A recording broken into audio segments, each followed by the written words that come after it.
Welcome to Leadership in the Line of Fire with your host, Brad Hauck. Join Brad as he dives into the heat of leadership challenges, where the flames of business uncertainty meet the hard-earned lessons of firefighting. Embrace change, master agility, and become the trusted leader guiding your team through the smoke. Get ready to ignite your leadership journey. Welcome back to Leadership in the Line of Fire. One of the hardest parts of leadership isn't dealing with difficult people. It's leading people who think, communicate, and work differently from how you do it. In the fire service as well as in business, teams are made up from people of different backgrounds, and they have different experiences and different ways of seeing the world. The goal isn't to make everybody think the same. The goal is to get everybody moving in the same direction. Today, we're looking at how great leaders build trust, adapt their style, and get the best from the people who aren't like them. So let's get into it. Being an officer in a volunteer fire station is quite a unique experience. On one hand, you've got to run command and keep the station running and people safe when they're on fires. And on the other hand, you're working with a mixed bag of people from all walks of life, from judges to tradies, all sorts of jobs and careers and experiences and education levels. Unlike a normal workplace, none of us is being paid, and that brings in a different way of leading. I've often said that working with volunteers is very much like running a business, except in a business, when you pay people, you think that you can instruct them on what you want done, and they pretty well have to go and do it, or they need to go and find another job. With volunteers, we need to phrase things in a way that people want to do the job that needs to be done. So leadership becomes even more important in an unpaid position. In fact, I've had the conversation with plenty of business leaders over the years saying that there's noticeably a change in the workplace. People will just leave a business because they no longer want to work there, and no amount of money will actually make them stay. It really depends on a whole range of factors. So in the end, as a leader in a business, it's often that you're working with volunteers who just happen to be being paid by you.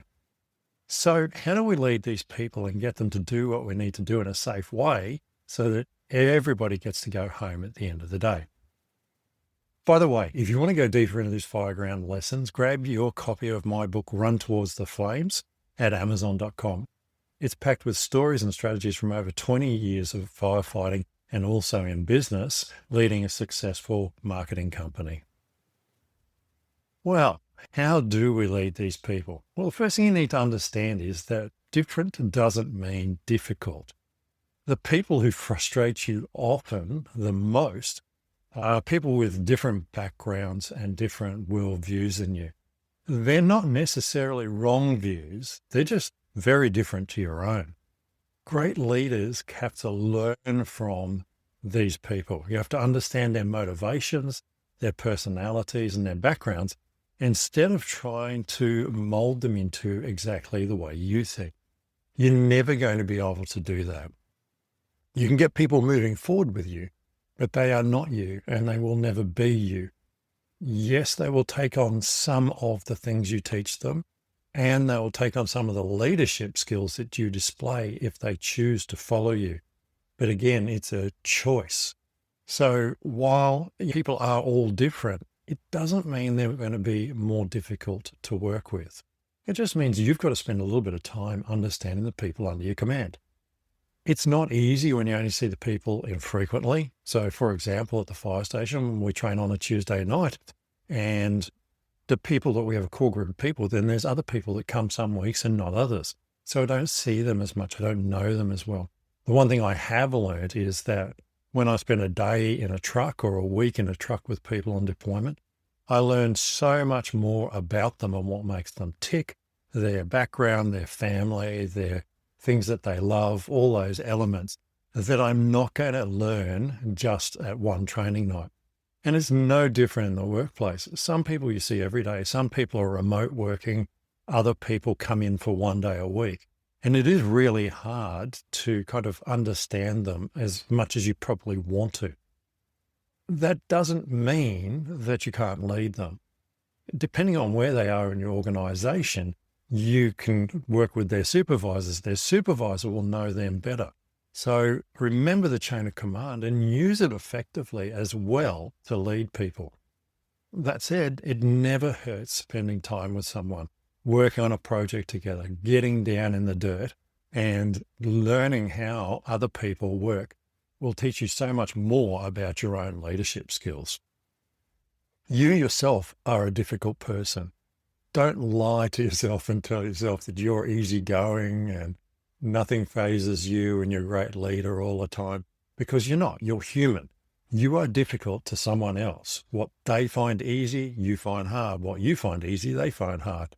And so the times that you think that you're being very reasonable, sometimes you're actually being very unreasonable.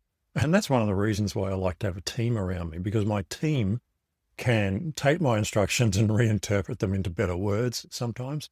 Other times they can take that information and spread it in a different way so that everybody understands what I'm trying to achieve without me insulting them, upsetting them, and causing problems. And we all do that because no one is perfect. Everybody has their good days and their bad days. And as I said before, some people you will connect with straight away and they will just follow you. And other people you'll be like, I've known this person for like 6 years, and yet I still feel like I know nothing about them. And that's really frustrating as a leader, because I know my leadership style. I like to know the people who are under my command. I think it's really important. But I've also learned to accept there's some people I won't know as well as others. I may get the chance down the track where we might be out in a truck for a day and I'll get to know them better. Or we might be working on a project at my company and I'll get to know that person better because I'm working in close quarters with them. But it's not always going to be there. The key thing here is just because people are different doesn't mean they're difficult. It just means they have an entirely different way of looking at the world than you do.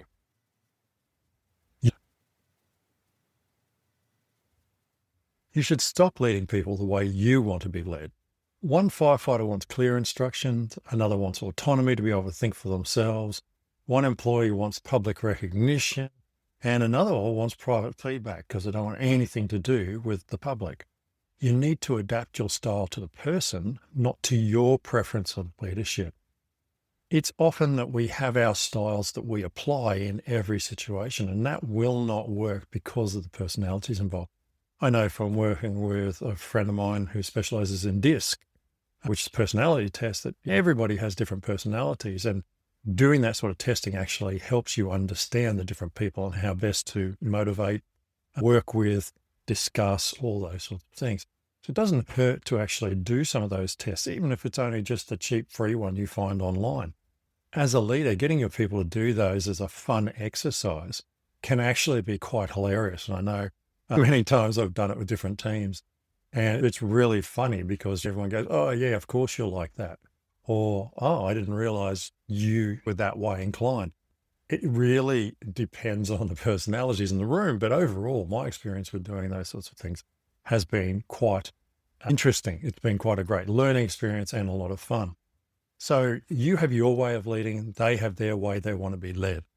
The key is understanding how to get people to do what you need them to do. One person, you might just go and do this. Another person, you'd say, can you please go and do this? I need to get it because of this reason, that reason, another reason. Different people require different information to be able to move forward. And it's important that some people want context because they just need to understand. Like I'm the sort of person that's like, why? Why always comes to mind with me. And I know it annoys the hell out of the people who lead me sometimes. But I really actually need to understand why. Once I understand why they want to do something, I'm fine with it. I'm not actually being difficult. I just need a little bit more context so that I can apply it in my worldview. The other thing is that as a leader myself, once someone gives me the why they want to do something, I can then explain it in different ways to other people. Otherwise, you get this situation where as a leader, someone says, go and do this, and you go to your team and say, we've got to go and do this. And the first thing they say is, why? What's the point of doing that? Why do we need to go there? Why do we need to do that? So again, understanding that when you are working with people, you have to lead the way that they need leading. So one of the great things you can do is when you're briefing people is actually to do that. Is there any questions? And be honest, you are wanting them to ask questions. And don't punish people for asking questions. And if someone has a complex question, you might release the rest of the team and say, okay, I'll just take you aside and show you that, because the rest of the team might get frustrated as leaders themselves in listening to the long explanation. They don't need it. They get it. They've got what they need to move forward. So think about that as well, but give people the opportunity to get the information they need from you as a leader so that they're getting led the way they need to be led. Always with your team, start building bridges before you need. It's interesting. Trust is much easier to build during calm periods than when everything is going crazy. You need to invest the time getting to know your people before the pressure hits. There's obviously lots of ways you can do this. Working with the teams is the first step. The second step is social events. Social events gives you just a bit of time to talk about something. Another place I've found that's really great for building bridges is actually community events. So we'll sometimes take a fire truck down to a local community event and we answer questions from the public. But while we're not doing that, we're standing around and we'll start talking about stuff like any group of people will. And that allows you to start to build those bridges. It allows you to understand people's lifestyles. Simple questions like, what did you get up to this weekend? And actually being interested are really important.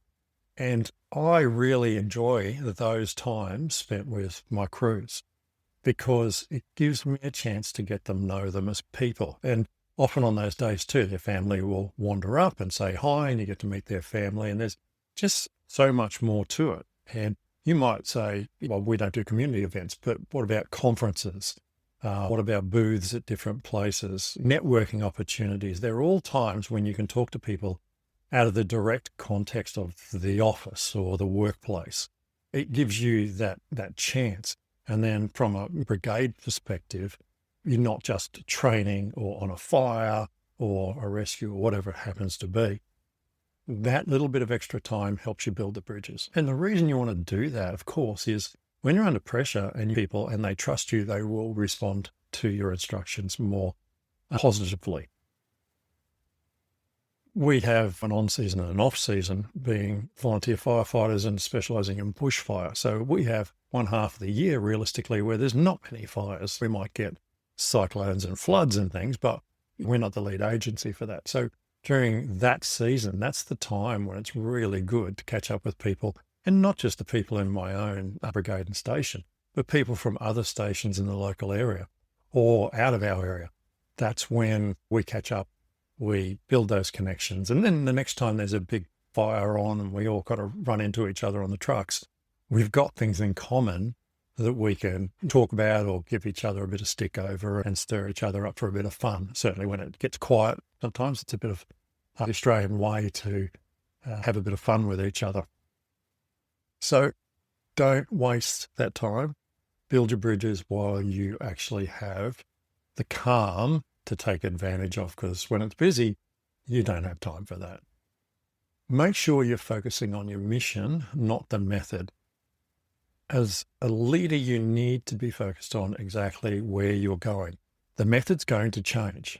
That's the first thing I learned about firefighting, was that what you expect will not be the same when you arrive. Two people can achieve the same outcome using different approaches. So let them. The goal is to complete the mission. You give people the tools, you give them the goal. For example, we're going to contain this fire on the left flank by 2 p.m. this afternoon. Alpha sector's here, Bravo sector's there, November sector and October sector are all around. Oscar sector over there. And you give them what they need, and then they put their crews where they want to be. They decide how they're going to actually control the fire. And if they decide that it needs a backburn, then they get permission for the backburn or whatever it is. But the point is they know the mission, they know what they're doing. How they apply that is up to them. They've been trained a specific way. You know they're going to use certain techniques and tools because that's what they've been trained and they know works. So strong leaders try and avoid conflict over personal preferences when the mission is still being achieved. If you try and micromanage the situation, number one, they're going to hate you. There's nothing worse than a micromanager on a fire or in a project. You need someone who gives you your head, to give you the opportunity to lead, to think, to apply. And as you need that, well, so do they. So don't micromanage the situation. Make people very aware of what the mission is, what you're trying to achieve and by what time and where. Make sure they understand that, because that is ultimately the most important part. Then as a leader, let them tell you how they want to do it. Let them demonstrate or map it up or whatever it is, and then let them do it. If you believe that what they're doing will not complete the mission in time, then step in and ask a few questions, maybe give a few directions, or there may be specific things that you need them to do, in which case you need to lay out those parameters, because they need to understand, for example, that they need to protect this structure, or they need to have this document completed first before they do everything else. That's, again, your job as the leader to pick out those sorts of things and add them in. The mission is really important, and how you get there, not so much, as long as it's safe, effective, completes the job, everybody's happy, no one gets hurt, all those sorts of things, then stop stressing about it, okay? As a leader, let it go. Let them have their head. You'll soon learn as a leader that diversity creates better decisions. The person who thinks differently will spot risks, opportunities, and solutions that you won't see. And this is really important. One thing I've learned about volunteer firefighters is that they are very creative. They're all thinkers. Most of them have their own business or they work in high-level positions. And they are all creative thinkers. So they're very good at solving problems. And this is something I notice between volunteers and paid staff sometimes, is that paid staff tend to be chosen because they're more followers of orders and will stick to the team plan and all that sort of stuff. While volunteers do the same, they are very creative. And I believe that's one of the powers that they have, is that knowledge, is that application. So the diversity of viewpoints is very powerful. It can also be a pain in the butt as a leader because everybody thinks they know better. So that's why you need to be a strong leader. That's why you need to think about how you want things done before you talk to your teams. So if you've got a plan in place and you are satisfied that's the right way and you've sought the advice that you need to make the decisions, then stand by your plan. Take their questions, answer them, but say, this is how we need it done, and then let them go and apply it the way they think's best. The best teams aren't made up of clones. They're made up of people whose strengths complement each other. You don't want clones. I hate working with clones. They're boring, they're not interesting, and they make you do all the heavy lifting because you have to do all the thinking. There's no satisfaction in that as a leader. What I want to see as a leader is other people stepping up to lead, because I'm not going to be here forever. So I'm looking for leaders that I can trust, that I can hand jobs to and know I can walk away and it'll be completed as expected. So that diversity brings in a whole lot of problems, but a whole lot of good stuff. So don't be stressed by it. When you're in your workplace, you've got people from all walks of life. Some places will hire based on personality types. And I understand that, but that's great for certain jobs and it's certainly great for certain organizations. But on the other hand, it can be very bad for organizations. They can actually wither and die because they're lacking these creative people.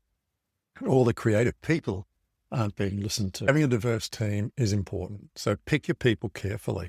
If you're working with volunteers, you take what you get. But learn what their strengths are, learn what their weaknesses are. Again, that calm time when there's no action, getting to know people and build bridges is really important, because it's one of those things where if you're not talking to them and you don't know what they can do, they're not going to tell you. So there's no way to get that information, and it's probably not in their resume either if you've got a resume. So or let people put their point of view forward. I find that using training simulations and things like that is the time to see these people shine. You can go around the table, you can set the scene, you can ask people questions and see what they come back with. It gives you a chance to actually test them without it being a dangerous situation. So as we wrap up, remember leadership isn't about getting people to become more like you. It's about understanding what makes them different and helping those differences work together towards a common mission and goal. The strongest teams aren't made up with people who all think the same ways. They're not, okay? They're made up of people who bring different strengths, perspectives, and experience to the table. So here's a question to think about this week. Are you trying to change people? Are you trying to change the people you lead, or are you learning how to lead the people you have? If this episode hit home, take 60 seconds and share it with a friend you trust. These conversations matter. And if you haven't already, subscribe so you don't miss the next episode. We've got more real-world leadership tips coming your way. If you want to go deeper into the fireground lessons, grab your copy of Run Towards the Flames at Amazon.com. It's packed with stories and strategies from over 20 years of fighting fires in the Australian bush and leading a successful marketing business. Please like, share, and subscribe. Until next time, stay sharp, stay safe, and run towards the flames. Thank you for tuning in to Leadership in the Line of Fire. If today's episode sparked some insights, please share it with your friends and colleagues. Don't forget to hit like and subscribe so you never miss an episode. Your support fuels this journey. Join us next time as we continue to explore leadership lessons from the fire line. Until then, keep leading with courage and agility.